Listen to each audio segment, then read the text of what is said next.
Hi all, സഞ്ചാരക്കാഴ്ചയിലെ വൈവിധ്യങ്ങളുമായി ഞങ്ങളുടെ മറ്റൊരു ബ്ലോഗിലേക്ക് സ്വാഗതം. ഇന്നത്തെ യാത്ര പോളണ്ടിലെ ക്രാക്കോ സിറ്റിയിലൂടെയാണ്. യൂറോപ്പിലെ മറ്റൊരു കുഞ്ഞൻ രാജ്യമാണ് പോളണ്ട്. 1596 വരെ ഈ നഗരമായിരുന്നു പോളണ്ടിൻ്റെ തലസ്ഥാനം.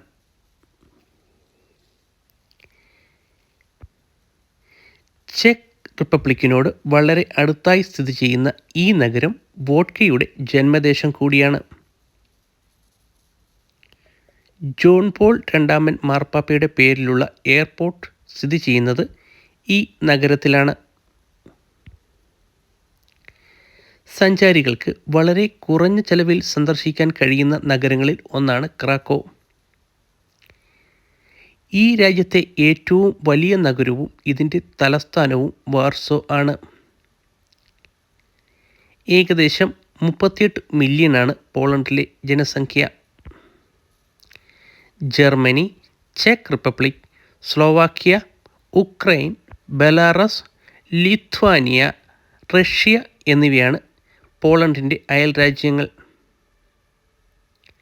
ആതിഥ്യ മര്യാദയിൽ വളരെയേറെ മുന്നിലാണ് പോളണ്ടുകാർ.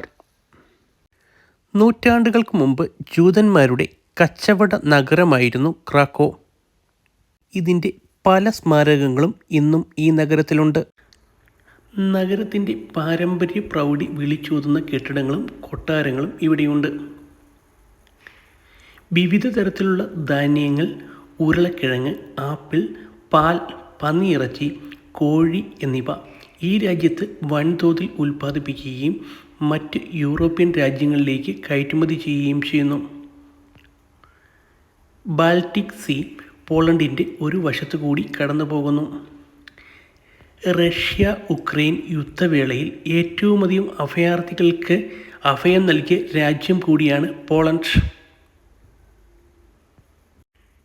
UK, ജർമ്മനി, റഷ്യ തുടങ്ങി മറ്റ് യൂറോപ്യൻ രാജ്യങ്ങളുമായി താരതമ്യം ചെയ്യുമ്പോൾ അത്രമാത്രം ടെക്നോളജിയിൽ ഉയർന്നു വന്നിട്ടില്ല എങ്കിലും ധാരാളം ഇന്ത്യക്കാർ പോളണ്ടിൽ ഇപ്പോഴും ജോലി ചെയ്യുന്നു.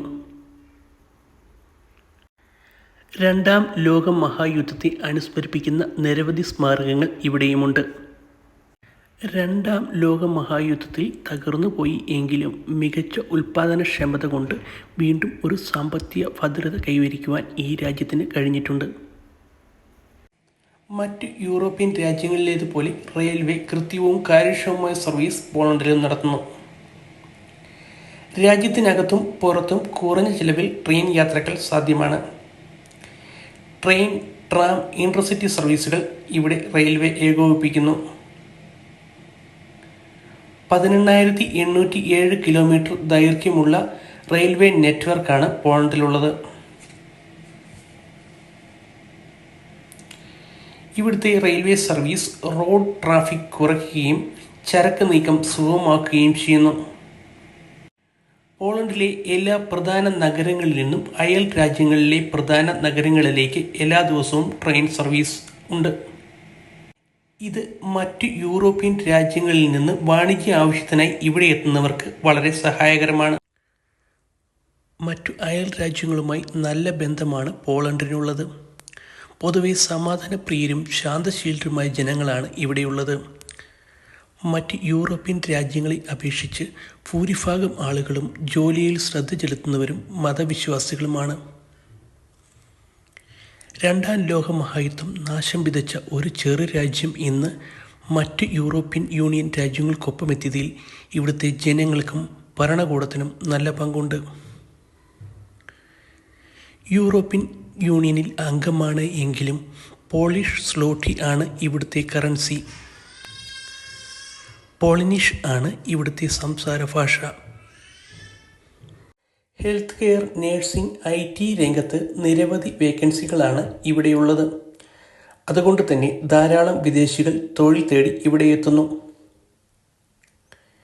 നിങ്ങൾക്ക് ഞങ്ങളുടെ ഇന്നത്തെ ഈ വീഡിയോ ഇഷ്ടമായി എന്ന് വിശ്വസിക്കുന്നു. വീഡിയോ ഇഷ്ടമായെങ്കിൽ ഞങ്ങളുടെ ഈ വീഡിയോയ്ക്ക് ലൈക്ക് ചെയ്യാൻ മറക്കാതിരിക്കുക.